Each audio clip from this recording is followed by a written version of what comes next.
Le jour se levait à peine sur la plaine, et pourtant la chaleur était déjà là, lourde, collante, comme si la terre refusait de respirer. Le soleil n'avait pas encore franchi la ligne des collines que la poussière s'accrochait déjà aux bottes, aux vêtements, à la peau. Rien ne bougeait. Même le vent semblait hésiter à traverser cet endroit. Le cow-boy s'arrêta à quelques pas du camp. Il ne mit pas la main sur son arme.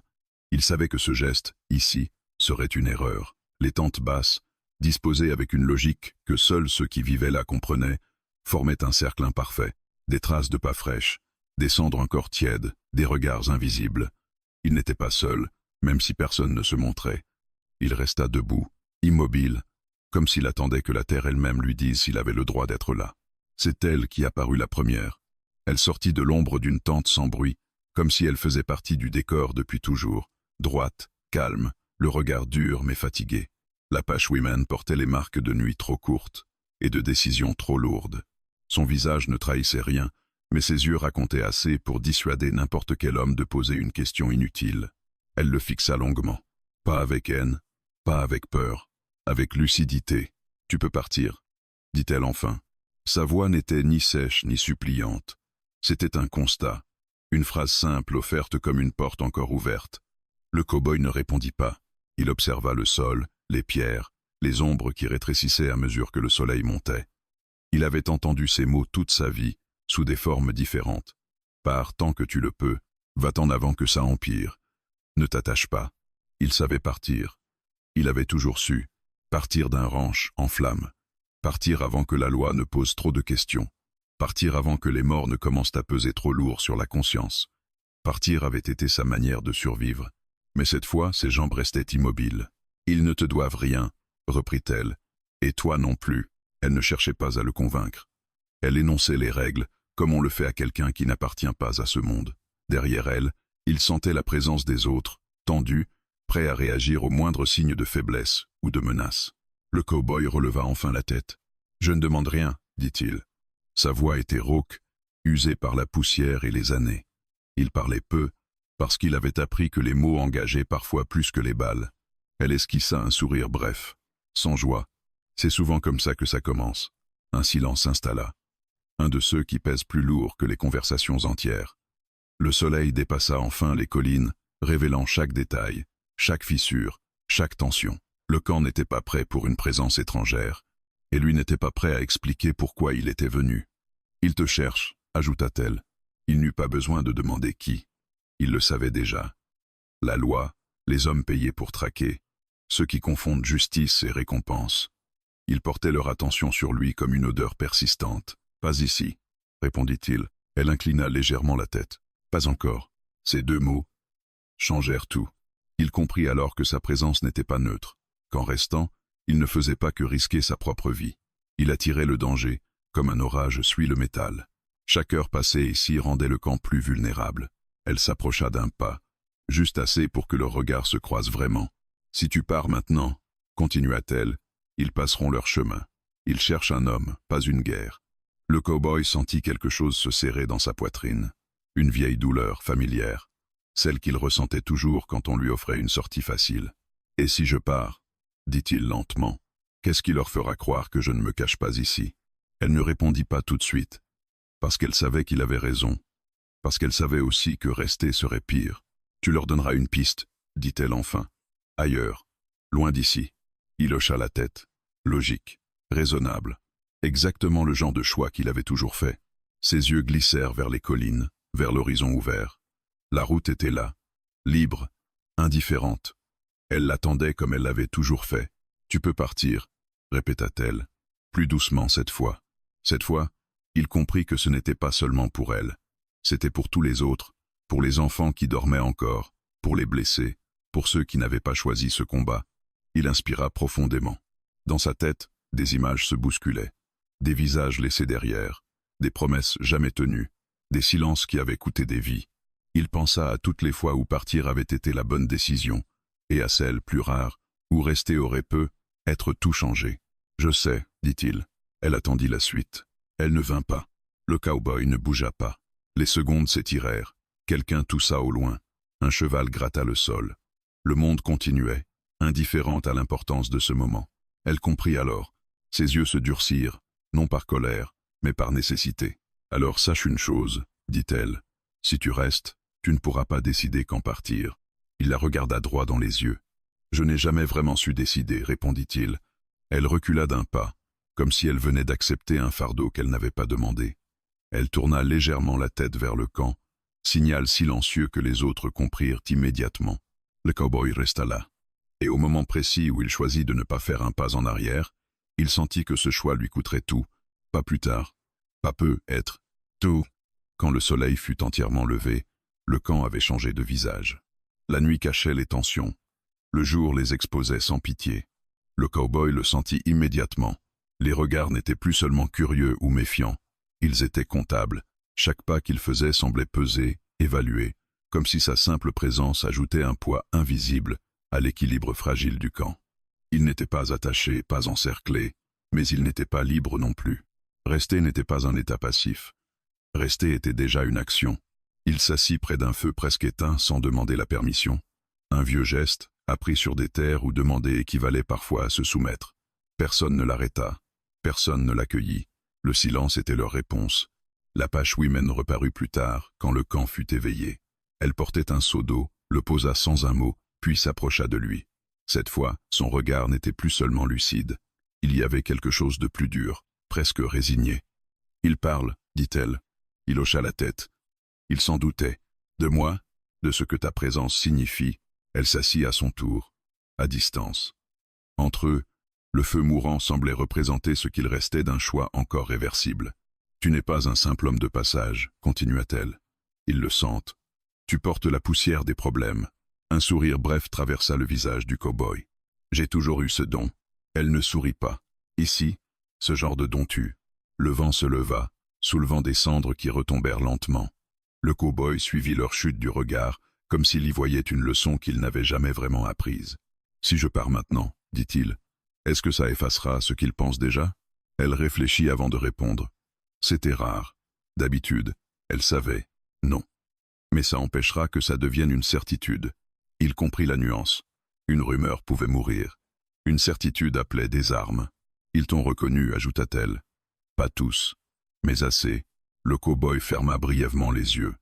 Dans son esprit, des noms revenaient. Des villes qu'il avait quittées à l'aube. Des shérifs trop zélés.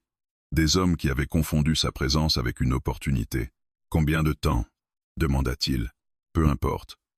Quand ils viennent, ce n'est jamais pour repartir les mains vides.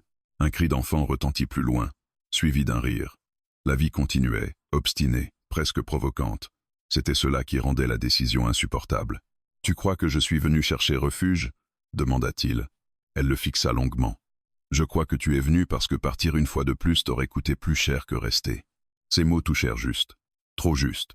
Il pensa à la dernière fois, à ce regard qu'il avait évité, à cette voix qu'il avait appelée sans qu'il se retourne. Il avait survécu, oui, mais quelque chose s'était fissuré ce jour-là et ne s'était jamais réparé. « Ici, reprit-elle, rester signifie choisir un camp, même si tu prétends ne pas en avoir. » Le cow-boy observa les tentes, les visages, les gestes simples du quotidien.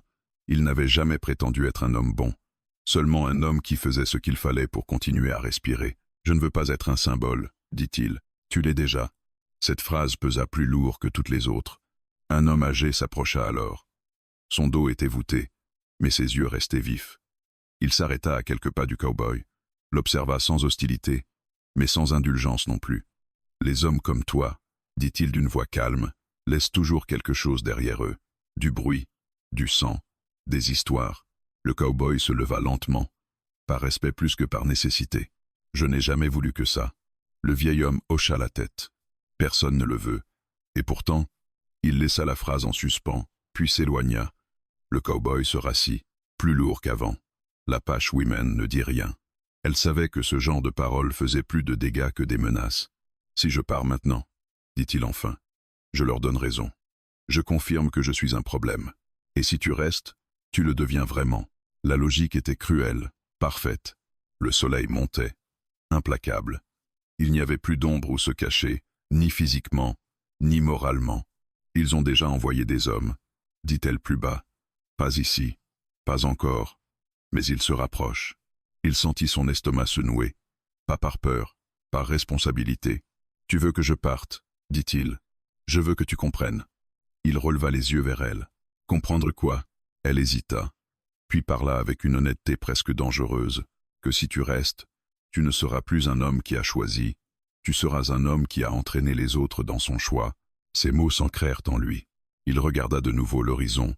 La route était toujours là, mais elle semblait plus étroite, plus lointaine, comme si chaque minute passée ici la faisait reculer. Je ne resterai pas à l'écart, dit-il lentement. Si je reste, je ne me cacherai pas derrière eux. Ce n'est pas suffisant, répondit-elle. Le danger ne respecte pas les intentions. Un bruit de sabots résonna au loin, lointain mais réel, trop réel pour être ignoré. Les deux se figèrent. Tu entends? Demanda-t-elle. Il acquiesça. Ce n'est qu'un éclaireur, dit-il. Pour l'instant. Elle se lève. Voilà pourquoi rester n'est pas neutre, dit-elle. Même quand rien n'est encore arrivé, tout commence déjà à se briser. Elle fit quelques pas, puis se retourna une dernière fois. Tu peux encore partir aujourd'hui. Demain, ce sera trop tard. Le cow-boy resta seul près du feu éteint. Autour de lui, le camp continuait de vivre, inconscient ou volontairement aveugle. Il comprit alors que rester n'était pas seulement un refus de partir. C'était accepter d'être compté. Et dans ce genre de compte, quelqu'un finissait toujours par payer. La nuit tomba sans avertissement, comme si le ciel avait décidé d'éteindre la lumière pour empêcher les hommes de voir ce qui venait. Le camp se replia sur lui-même. Les voix se firent rares, les feux discrets. Chacun semblait marcher avec plus de précaution, comme si le sol pouvait trahir à tout instant. Le cow-boy sentait cette tension dans ses os. Il s'était éloigné du cercle principal, non par rejet, mais par habitude. Être en marge lui avait souvent permis de rester en vie. Pourtant, même là, il ne trouvait aucun répit. Les souvenirs remontaient sans qu'il puisse les repousser. Ils avaient toujours fait ça, ces souvenirs. Ils attendaient le moment où l'homme cessait de courir. Ils revoyaient un autre camp, des années plus tôt. Pas apache, pas paisible. Des cris, des coups de feu, une décision prise trop tard. Il était parti au matin, laissant derrière lui une terre silencieuse et des regards qu'il n'avait pas osé affronter. Cette fois, il n'avait pas encore fui, et cela rendait tout plus lourd. L'Apache Woman le rejoignit après un long moment.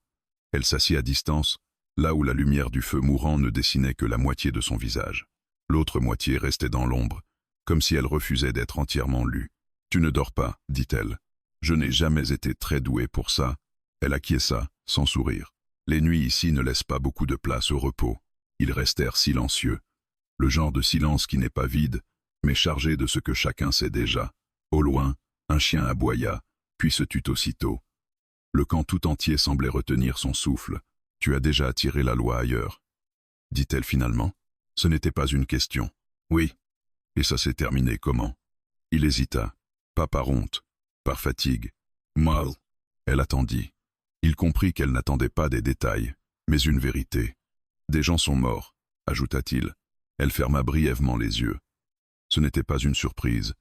C'était presque une confirmation. « Ici, » dit-elle doucement, « les morts ne sont jamais seulement ceux qui tombent. » Il la regarda, intrigué. « Ils restent, » poursuivit-elle. « Ils vivent dans les décisions qu'on prend après. » Ces mots réveillèrent quelque chose en lui.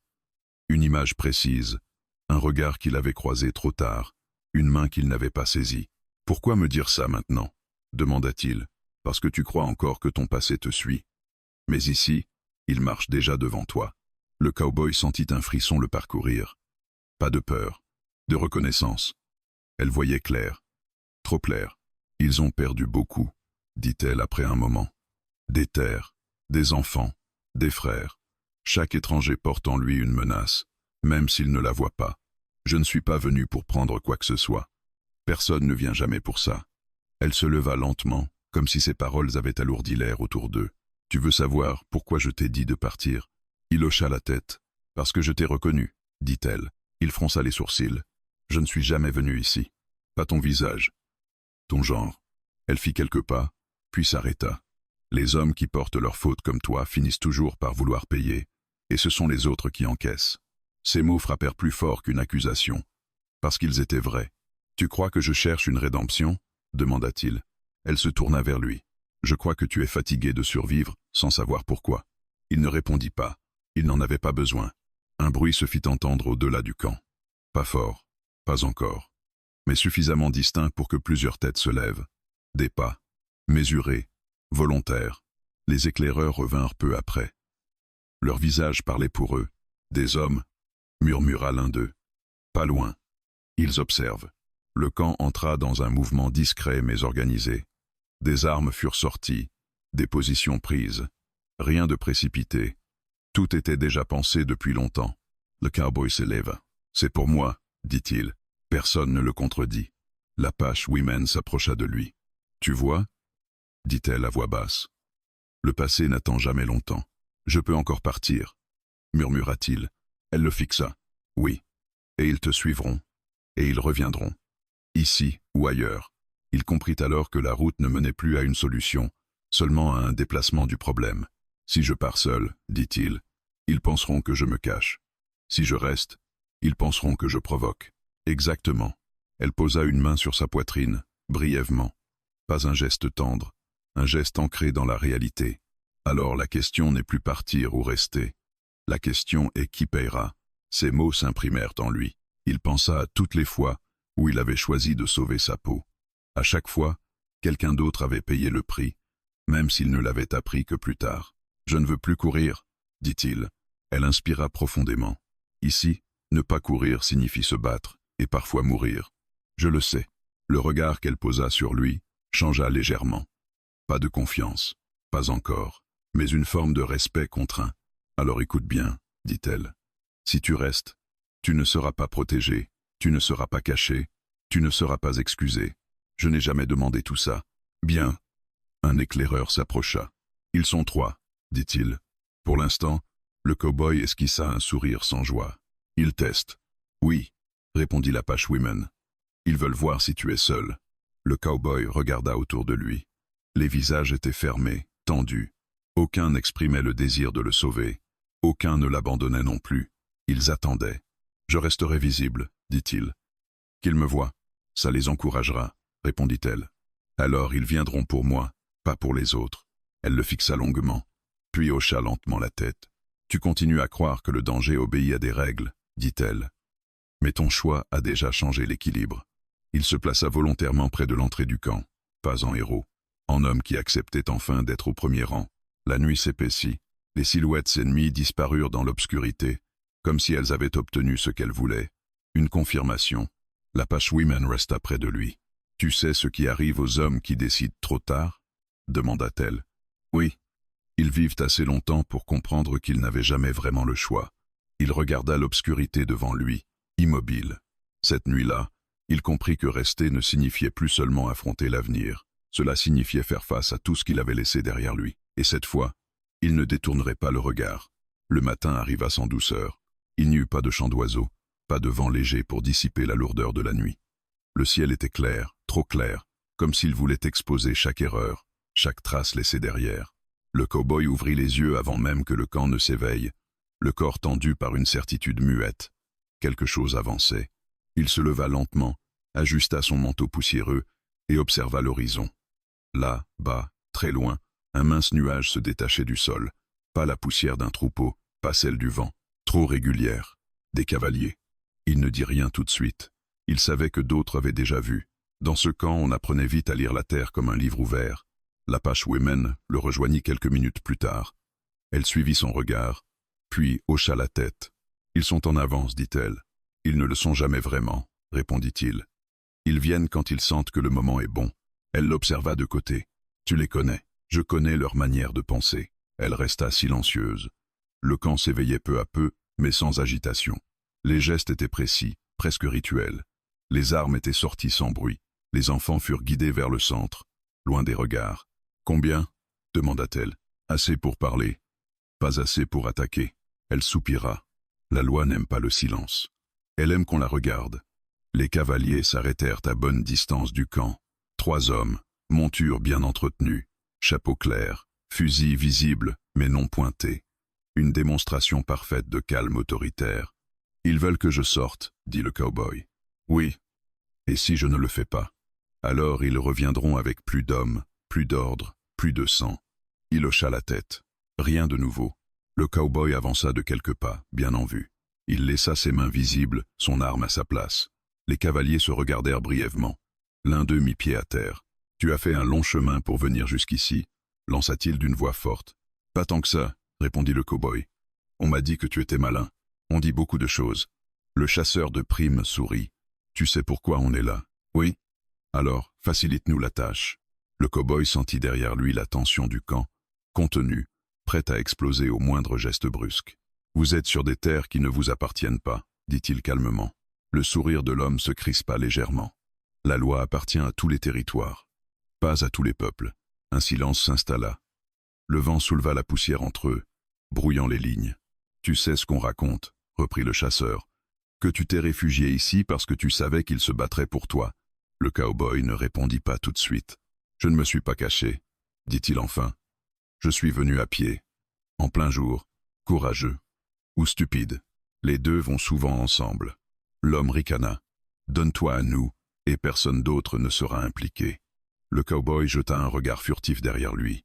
Il croisa celui de l'Apache Women. Elle ne fit aucun signe. Elle ne le sauverait pas. Elle ne l'en empêcherait pas non plus. Et si je refuse? Demanda-t-il.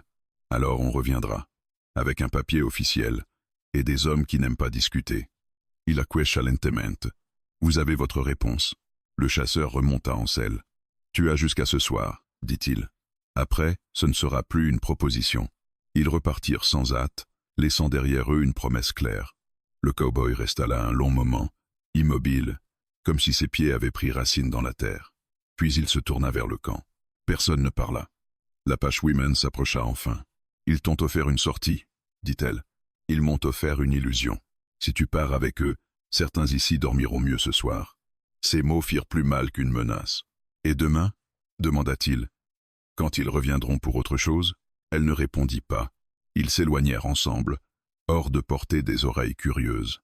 Tu sais ce qu'ils veulent vraiment, dit-elle à voix basse.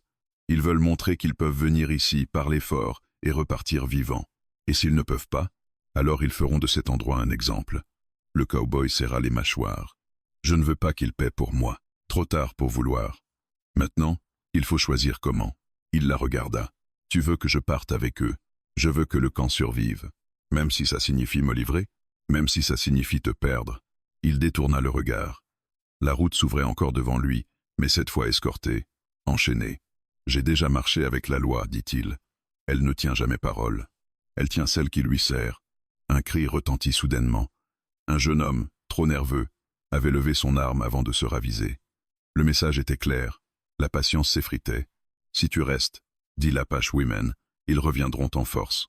Ils diront que nous t'avons protégé. Et si je pars? Ils diront que vous m'avez livré. Elle hocha la tête. Voilà le piège. Ils restèrent silencieux, face à l'horizon.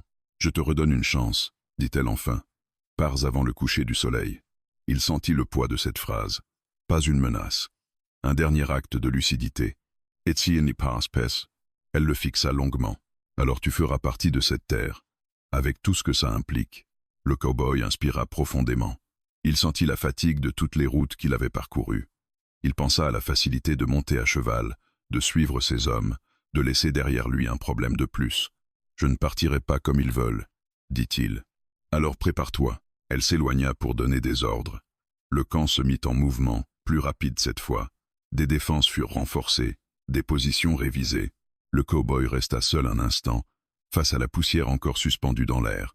Quand la loi approche, il n'y a jamais de bon choix, seulement celui que l'on assume jusqu'au bout. La nuit tomba comme une condamnation, pas brutale, pas spectaculaire.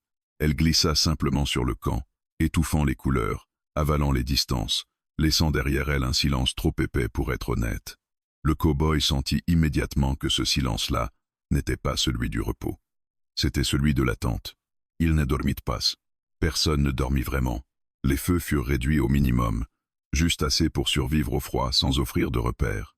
Les conversations cessèrent. Même les enfants comprirent qu'il fallait se taire.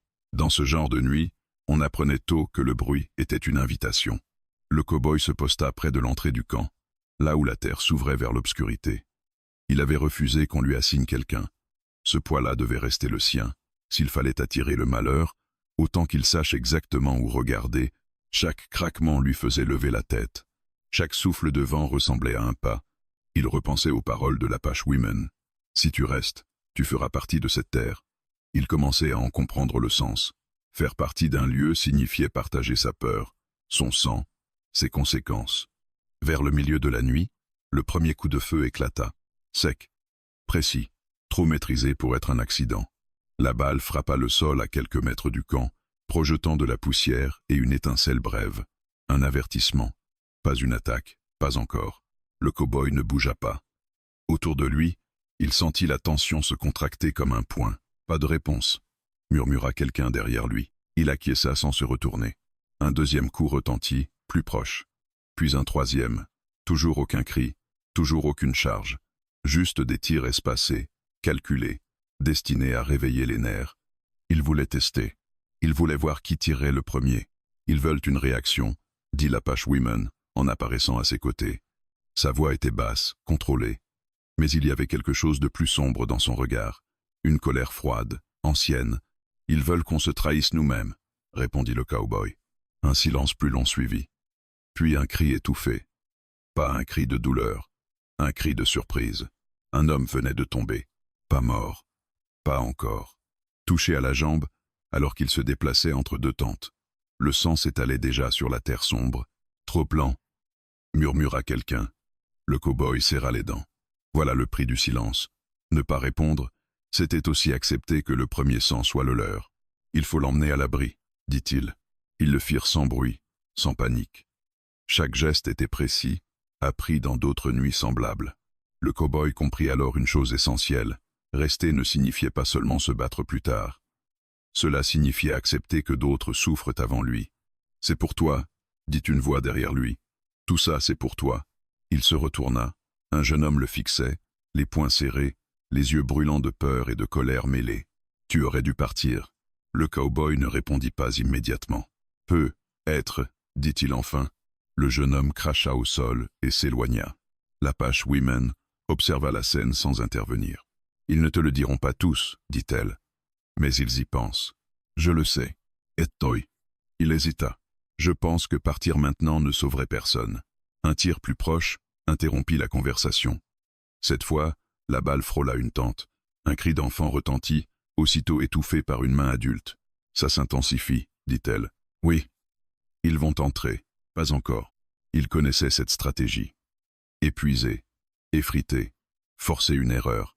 Chaque minute de silence coûtait un peu plus cher. Si je me montre, dit-il, ils se concentreront sur moi. Elle le fixa. Et ils tireront pour tuer. C'est le but. Tu ne comprends pas, répondit-elle sèchement. S'ils te tombent, ils entreront quand même. Pour finir le travail. Il baissa les yeux. Alors quoi? On attend? Elle ne répondit pas. Parce qu'elle n'avait pas de solution miracle. Seulement des choix tous mauvais. Le temps passa, distordu. Les tirs cessèrent aussi soudainement qu'ils avaient commencé. Le silence revint, plus pesant encore. C'est le pire moment, murmura quelqu'un. Quand ils se taisent. Le cow-boy le savait. Le silence n'était plus une absence, c'était une arme. Il s'accroupit, posa la main sur la terre froide. Il pensa à ce qu'il avait promis sans le dire. Ne pas se cacher, ne pas laisser les autres payer seuls. Je vais avancer, dit-il. L'Apache Woman posa une main ferme sur son bras. Tu feras exactement ce qu'ils veulent. Non, répondit-il. Je ferai ce que j'aurais dû faire il y a longtemps. Il se redressa lentement et avança de quelques pas hors du camp, bien visible contre la faible lueur du ciel nocturne. Il leva les mains, sans armes. C'est moi que vous cherchez, lança-t-il dans l'obscurité. Aucune réponse. Pas eux, pas les enfants, pas les blessés. Un rire bref résonna quelque part, étouffé mais moqueur. Trop tard pour négocier, cow-boy. La voix venait de la droite. Puis une autre, plus loin. Tu aurais dû partir quand on te l'a proposé. Les cow-boys restaient immobiles. Je suis là, dit-il simplement. Un coup de feu éclata, plus proche que tous les autres. La balle le frappa à l'épaule, le fit reculer d'un pas. La douleur explosa, vive, immédiate. Il ne cria pas. Derrière lui, des murmures paniqués montèrent. « Restez à couvert !» cria l'Apache Woman. Le cow-boy serra les dents, sentant le sang couler le long de son bras. « Voilà !» dit la voix dans l'ombre. « Maintenant, on parle. » Le cow-boy comprit alors ce que cette nuit lui coûtait vraiment. Pas seulement sa chair, pas seulement sa liberté. Sa présence avait ouvert la porte à la violence. Son silence avait permis qu'elle s'installe. Et maintenant, chaque décision serait payée comptant. Il recula lentement vers le camp, blessé mais debout. La nuit n'était pas finie. Et le prix du silence venait seulement d'être fixé. L'aube arriva sans promesse. Elle se leva sur un camp meurtri, immobile, comme un animal qui n'ose plus bouger de peur d'aggraver ses blessures. La nuit avait laissé derrière elle des traces visibles. Le sang séché sur la terre, les regards vides, la fatigue incrustée dans chaque geste. Le cow-boy était assis à l'écart, le dos contre une pierre, l'épaule bandée sommairement. La douleur pulsait encore, régulière, insistante, comme un rappel constant de ce qui l'avait déclenché. Il avait refusé l'aide qu'on lui proposait au-delà du nécessaire. Pas par orgueil, par lucidité. Il savait que d'autres en avaient plus besoin que lui. L'Apache Woman s'approcha en silence. Elle observa la blessure, puis son visage. « Tu as de la fièvre, dit-elle. Pas encore. Ça viendra. » Elle s'assit près de lui. Le jour révélait les dégâts que la nuit avait cachés, une tente trouée, un cheval blessé, un homme qui boitait en silence. Personne ne se plaignait. Personne ne demandait pourquoi. « Ils sont partis, dit-elle. Pour l'instant. » Oui, ils savaient tous les deux ce que cela signifiait. La nuit n'avait pas été une tentative pour finir les choses. C'était une annonce, un message clair. Nous reviendrons, et ce sera pire. Le camp doit se déplacer, dit-elle. Il hocha la tête. C'était évident. Pas aujourd'hui, ajouta-t-elle. Les blessés ne tiendraient pas. Alors demain, peut être. Elle le regarda plus attentivement. Tu ne pourras pas suivre. Il ne répondit pas. Il n'en avait pas besoin. La douleur, la perte de sang, la fatigue accumulée, tout cela dessinait déjà les limites de son corps. Il avait survécu à pire, mais jamais dans ces conditions, jamais avec autant de poids sur les épaules. « Je ne ralentirai personne, dit-il enfin. Tu le feras sans le vouloir. » Elle détourna les yeux, contrariée. Ce n'était pas un reproche, c'était un constat cruel. « Tu m'as dit que rester signifiait faire partie de cette terre, » reprit-il. « Tu avais raison, faire partie ne veut pas dire devenir un fardeau. » Ces mots furent plus durs que la balle qui l'avait frappé. « Alors il n'y a plus de sortie, » dit-il calmement. Elle le regarda, surprise par le ton. Pas de résignation, pas de colère, juste une acceptation froide. « Explique, » dit-elle. « Si je pars seul, ils me suivront. Si je reste et que je voyage avec vous, je vous ralentis et je les attire. Si je me livre, ils entreront quand même pour montrer leur force. » Il marqua une pause. La seule chose qu'ils n'ont pas encore, c'est le contrôle total. Elle comprit avant qu'il ne finisse. « Tu veux rester derrière ?»« Oui. »« Seul ?»« Oui. » Elle se leva brusquement. « Tu parles comme si c'était déjà décidé ?»« Saleste ?» Elle fit quelques pas, puis revint vers lui, la mâchoire serrée. « Tu crois que mourir ici effacera ce que tu as provoqué ?»« Non. » « Alors pourquoi ?» Il la regarda droit dans les yeux. « Parce que partir maintenant ne sauverait personne. Parce que rester avec vous vous condamne. Parce qu'il faut quelqu'un pour fermer la porte. » Le camp commençait à s'agiter doucement. Des préparatifs discrets, des regards lancés dans leur direction. Les décisions se prenaient sans cérémonie. « Tu sais ce qu'ils feront si tu restes, » dit-elle plus bas. « Ils ne te donneront pas une fin propre. Ils feront durer. Je le sais. Ils te briseront pour faire passer un message. Qu'ils essaient. » Elle inspira profondément, comme pour contenir une colère qu'elle n'avait pas le droit de libérer. « Tu n'es pas obligé, » dit-elle. « Tu n'as jamais promis quoi que ce soit. Je sais. Alors pourquoi porter ce poids ?» Il détourna les yeux vers l'horizon. La route qu'il avait tant suivie n'était plus qu'une ligne floue, presque irréelle. « Parce que j'ai passé ma vie à laisser les autres porter à ma place. » Le silence s'installa entre eux. Pas un silence vide, un silence lourd de compréhension. « Ils reviendront ce soir, dit-elle. »« Oui. » « En nombre. »« Oui. » « Et toi, tu resteras ici, blessé, seul, face à eux. »« Pas seul. » Elle fronça les sourcils. « Comment ça ? La terre se souviendra. » « Et eux aussi. » Elle le fixa longuement, cherchant une faille, une hésitation.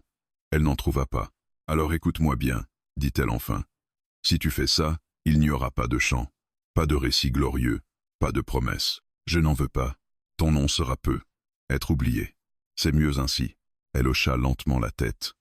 L'acceptation était là, douloureuse mais entière. « Le camp partira avant la nuit, » dit-elle. « Loin d'ici. Ils ne laisseront pas de traces. Bien. Tu auras de l'eau, un peu de munitions. Pas plus. C'est suffisant. » Elle s'éloigna, puis s'arrêta à quelques pas. « Tu sais, » dit-elle sans se retourner. « Les hommes qui choisissent de rester au mauvais endroit meurent souvent pour rien. »« Peut être, » répondit-il. « Mais parfois, ils meurent pour que d'autres vivent sans courir. » Elle resta immobile un instant, puis reprit sa marche. Le reste de la journée se déroula dans un calme étrange. Un calme fabriqué, presque irréel. Les tentes furent démontées discrètement, les blessés préparés au voyage, les enfants tenus à l'écart des regards. Personne ne vint lui dire adieu. Certains le regardaient avec méfiance. D'autres avec une gratitude qu'ils ne voulaient pas reconnaître. Beaucoup avec une indifférence forcée, comme pour se protéger de ce qui allait arriver. Au crépuscule, le camp était presque vide. L'Apache Women revint une dernière fois. Quand le soleil disparaîtra, dit-elle, nous ne serons plus là. Je sais, ne nous suis pas. Je ne pourrais pas, même si je le voulais. Elle posa devant lui une gourde, quelques cartouches, un couteau. C'est tout. C'est assez. Elle le regarda une dernière fois, longtemps. Tu as choisi le moment le plus dur pour rester, dit-elle. Il n'y a jamais de bon moment. Elle acquiesça. Adieu, cow-boy. Adieu. Quand le soleil disparut derrière les collines, le camp n'était plus qu'un souvenir. Le silence revint, différent de celui de la veille, plus vaste, plus définitif. Le cow-boy resta là, seul désormais, la douleur battant dans son corps, la nuit approchant. Il n'y avait plus de sortie. Seulement une position à tenir. La nuit revint comme une marée noire. Pas de transition, pas d'avertissement.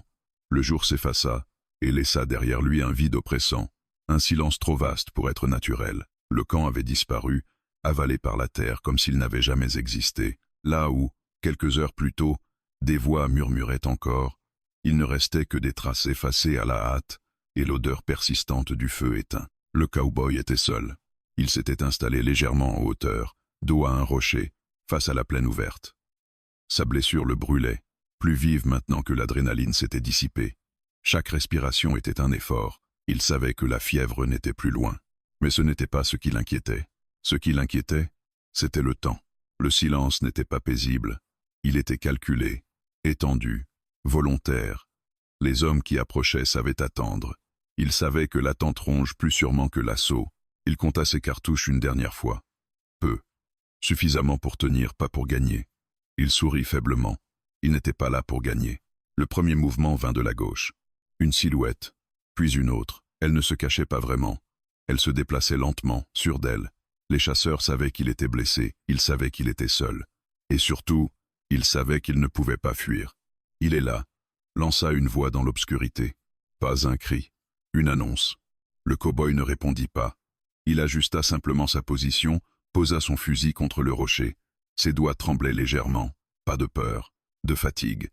Tu aurais dû venir avec nous, cow-boy, dit une autre voix, plus proche. Maintenant tu nous dois quelque chose.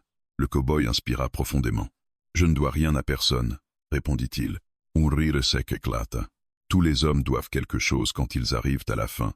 Un coup de feu fendit la nuit. Le cow-boy riposta presque instinctivement. La balle trouva sa cible. Un cri bref, étouffé. Une silhouette s'effondra. Le silence revint aussitôt, plus tendu encore. Il se défend, dit quelqu'un. Bien, ils se déployèrent alors. Méthodiques, sans précipitation. Ils avançaient par à coups, utilisant le terrain, les ombres, chaque irrégularité du sol. Des professionnels, pas des brutes. Le cow-boy tira encore. Une balle frôla son visage. Une autre frappa la pierre derrière lui, éclatant en poussière. Il sentit un choc sourd dans son flanc. Pas une balle, un éclat. La douleur explosa. Il gronda entre ses dents, s'efforça à rester conscient. Continue, cow-boy, lança la voix. Montre-nous combien de temps tu tiens. Il pensa à l'Apache Women, à son regard quand elle était partie. Pas de promesse, pas de regret. Juste la compréhension que certains choix ne demandent pas d'être approuvés. Il pensa au camp qui fuyait maintenant loin peu, être déjà hors de portée. Il espéra seulement qu'il ne laisserait aucune trace. Il tira encore. Et encore. Les silhouettes reculèrent brièvement. Un moment de flottement. Il ne s'attendait pas à une résistance aussi déterminée. Pas aussi coûteuse. Il veut nous retarder, dit quelqu'un. Pas survivre. Il est fou. Non, répondit la première voix.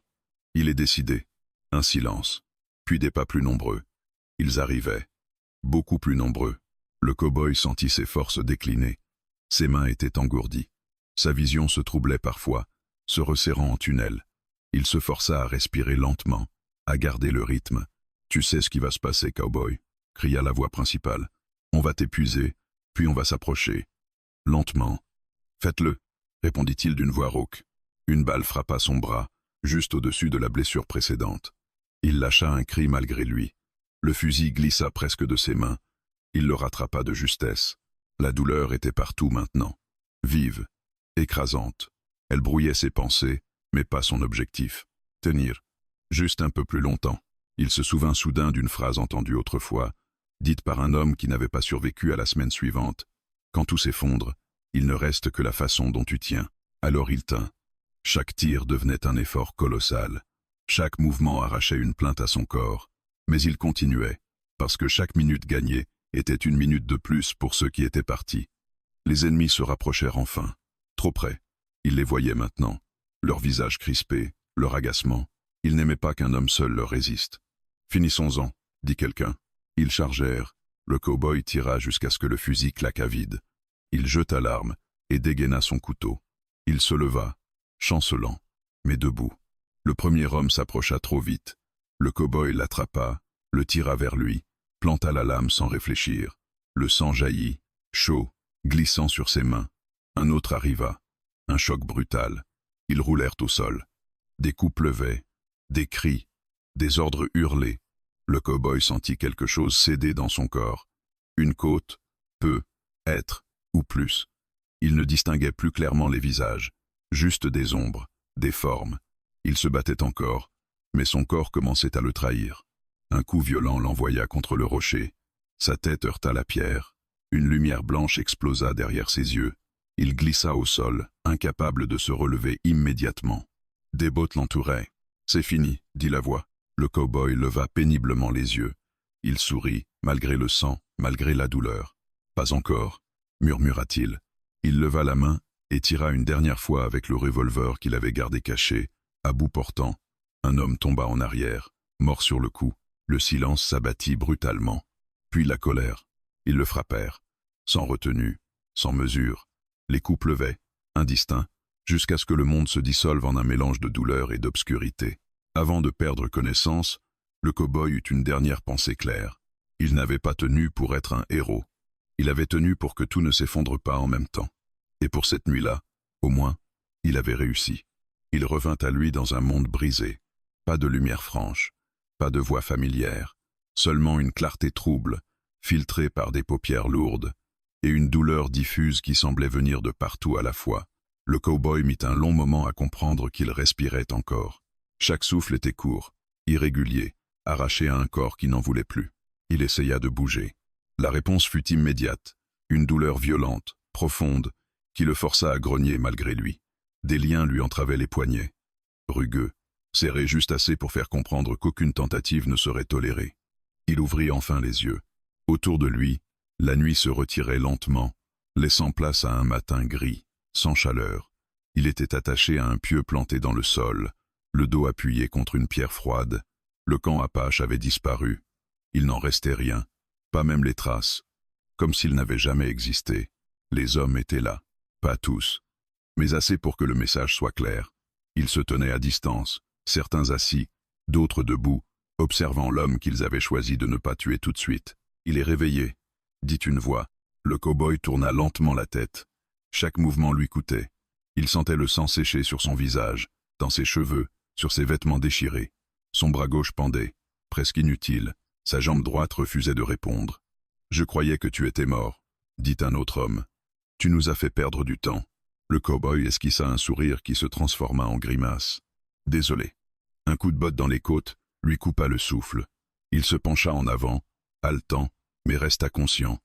Toujours aussi insolent, cracha la voix. Un homme s'approcha. Celui qui semblait commander.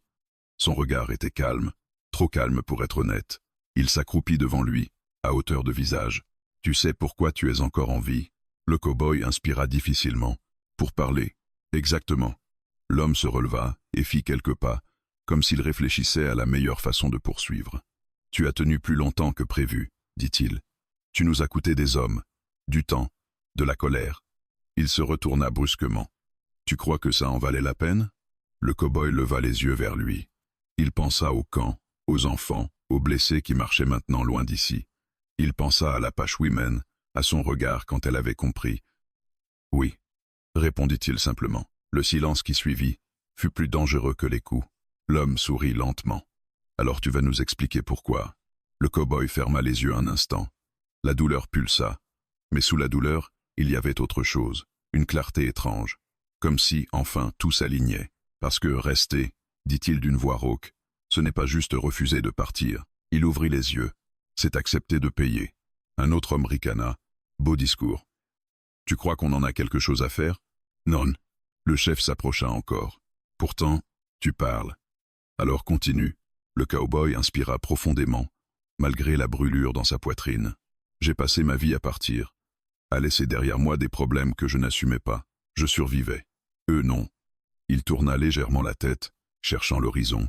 Cette fois, j'ai décidé de rester là où le mal s'arrête. Un coup violent l'atteignit à la mâchoire. Sa tête partit sur le côté. Le goût du sang envahit sa bouche. « Tu te prends pour quoi ?» gronda l'homme. Le cow-boy cracha un fil de sang. Pour un homme fatigué de courir, le chef le fixa longuement. Puis il se redressa. « Vous entendez ça ?» dit-il aux autres. Il croit qu'il a arrêté quelque chose. Des rires éclatèrent. « Cours, sans joie. Tu n'as rien arrêté, cow-boy, reprit-il. Tu as juste retardé l'inévitable. C'était le but. » Le rire s'éteignit. « Tu crois qu'ils sont en sécurité ?» Le cow-boy sentit une tension glacée traverser son corps. « Ils sont loin, dit-il. Peut être. » Le chef s'accroupit à nouveau, si près que le cow-boy pouvait sentir son souffle. Ou peut être qu'on les retrouvera, lentement, un par un. La colère monta en lui, brûlante, presque plus forte que la douleur. « Si vous le pouviez, vous l'auriez déjà fait, dit-il. » Le regard de l'homme se durcit. « Tu te crois indispensable? » Non. Alors pourquoi s'acharner à vivre? Le cow-boy réfléchit. « Vraiment ?» Puis répondit. « Pour être sûr que vous restiez ici à me parler pendant qu'il marche. » Un silence brutal tomba sur le groupe. Certains hommes échangèrent des regards. Un doute, infime, mais réel. Le chef se redressa lentement. « Amenez-le. » On le détacha brutalement. Ses jambes cédèrent aussitôt. Il fut traîné sur quelques mètres, puis jeté à terre, face contre le sol. Chaque choc faisait jaillir une nouvelle vague de douleur. Ils ne le frappèrent pas tout de suite. Ils attendirent. Le soleil monta, lentement. La chaleur revint. Le temps devint une arme. Le cow-boy sombra plusieurs fois, revenant à lui sans savoir combien de temps s'était écoulé. Chaque réveil était plus difficile que le précédent. À un moment, une silhouette se détacha du groupe. Une femme, pas apache, une messagère. Elle parla brièvement au chef, lui tendit un papier froissé. Le chef le lut. Son visage changea, à peine, mais assez pour que le cow-boy le remarque. « Ils sont partis, » dit-il finalement. « Je sais, » murmura le cow-boy. Plus loin que prévu. Le chef serra les dents. « Tu nous as coûté cher. » Pas assez. Un nouveau coup le frappa, mais moins violent, plus las. Le chef s'éloigna, contrarié. « Laissez-le, dit-il. Il ne nous sert plus à rien. » Les hommes s'éparpillèrent, certains jetant encore un regard vers lui, mélange de haine et de respect forcé. Le cow-boy resta là, étendu sur la terre brûlante, incapable de bouger. Pour la première fois depuis longtemps, il ne ressentait ni peur ni regret. Il comprenait enfin ce que rester signifiait vraiment. Ce n'était pas gagner, ce n'était pas sauver tout le monde, ce n'était même pas survivre. C'était choisir où s'arrêter et accepter que le monde continue sans vous. Il ne l'avait pas tué, pas encore. Le cow-boy comprit cela avant même d'ouvrir les yeux. Il y avait une différence entre l'obscurité de l'inconscience et celle de la faim. Celle-ci était suspendue, en attente, chargée d'intention. Il était allongé sur le flanc, les poignets encore liés, la corde râpeuse incrustée dans la peau. Sa bouche était sèche, sa langue lourde.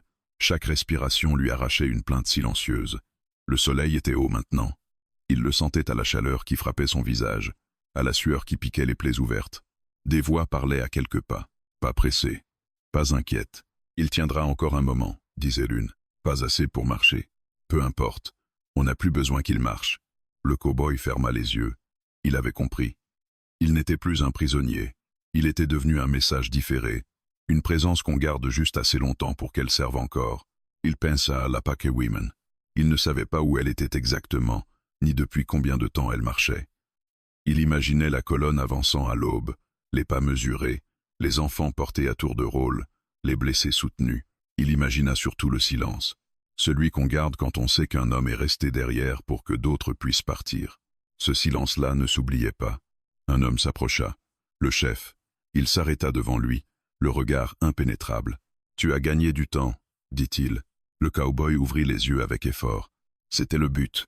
Tu crois que ça fait de toi un héros? Il sourit faiblement. Non. Alors quoi? Le cow-boy prit une longue inspiration. La douleur pulsa, mais il s'en servit comme d'un ancrage. Tant que ça faisait mal, il était encore là. Ça fait de moi quelqu'un qui n'a pas fui. Le chef hocha lentement la tête. Tu sais ce qui va se passer maintenant? Oui. On pourrait t'emmener, te juger, te pendre proprement, devant témoins. Vous ne le ferez pas. Pourquoi? Parce que ça vous obligerait à reconnaître que j'existe encore. Le chef plissa les yeux. Tu crois qu'on va te laisser mourir ici, comme un animal? Vous allez me laisser choisir comment ça se termine. Le silence s'étira. Tu parles comme si tu avais encore un choix, cow-boy. J'en ai toujours eu un. J'ai juste arrêté de le repousser. Le chef se redressa, regarda autour de lui. Les hommes attendaient, certains fatigués, d'autres impatients, tous conscients que cette histoire avait déjà trop duré. Détachez-le, dit-il enfin. 2 hommes s'exécutèrent. La corde tomba. Le cow-boy tenta de se redresser. Ses jambes cédèrent. Il tomba à genoux, haletant. Pas de cheval, dit le chef. Pas d'armes. Je n'en ai plus besoin. Ils reculèrent, lui laissant de l'espace.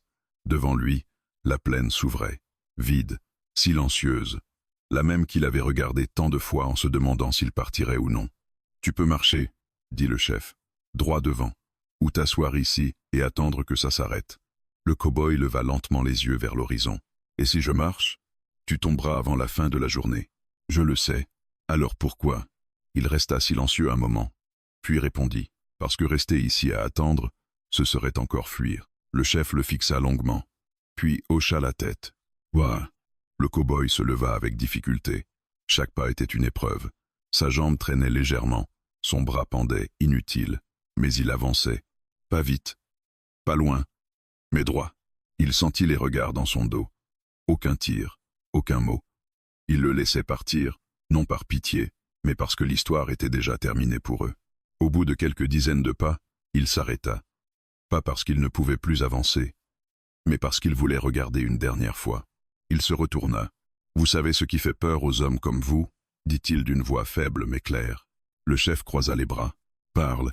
Les hommes qui ne demandent pas à être épargnés. » Il se retourna et reprit sa marche. Le soleil brûlait. Le sol ondulait sous l'effet de la chaleur. Sa vision se troublait. Chaque pas laissait une trace plus profonde que le précédent. Il pensa à toutes les routes qu'il avait prises, à celles qu'il avait abandonnées trop tôt, à celles qu'il n'avait jamais osé suivre. Il n'y avait plus de regrets, seulement une étrange paix.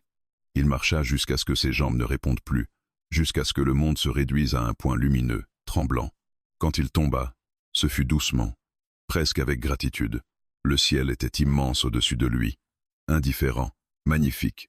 Il ferma les yeux, et pour la première fois depuis longtemps, il ne se demanda pas s'il aurait dû partir. Parce qu'il savait. Le choix final avait été fait bien avant ce moment précis. Il avait été fait le jour où il avait décidé de rester, sachant que ce choix coûterait tout.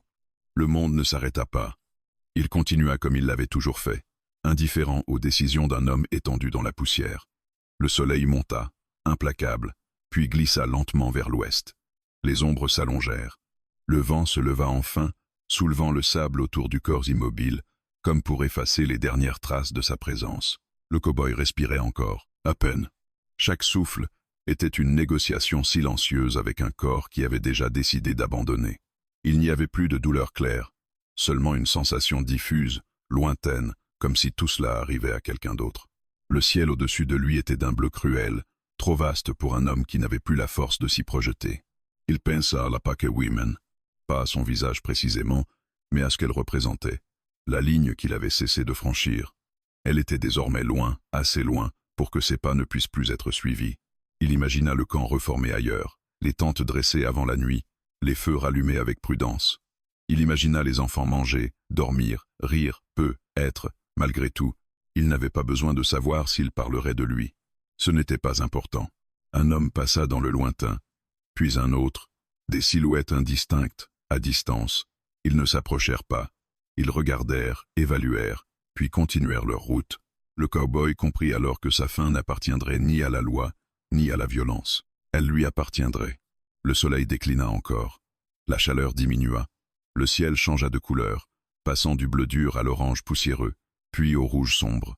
Le cow-boy ouvrit les yeux une dernière fois, pas pour chercher de l'aide, pas pour attendre un miracle. Juste pour voir, il se demanda, brièvement, si quelqu'un se souviendrait de cet endroit. Si un jour, quelqu'un marcherait ici sans savoir ce qui s'était joué, sans ressentir autre chose que le vent et la poussière, et il trouva cette idée apaisante.